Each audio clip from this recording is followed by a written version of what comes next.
એ તીર્થવાસી સૌ ચાલ્યા અને આવ્યા નગર બહાર।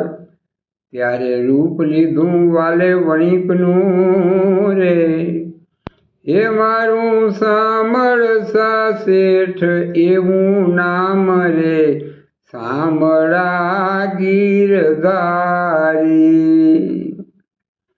એ કાને કુંડળ જળ હરે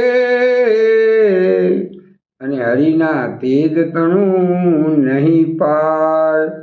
બાહે બાજુ બંધ દેરખારે, હરિને હૈયે છે હેમનું હાર રે, સાંભળા ગીરધારી। મારી ઊંડી સ્વીકારો મહારાજ રે, સાંભળા ગીરધારી। મારી ઊંડી સાંભળી અને હાથ રે, સાંભળા ગીરધારી। પ્રભુ એક તમારો આધાર રે, સાંભળા ગીરધારી।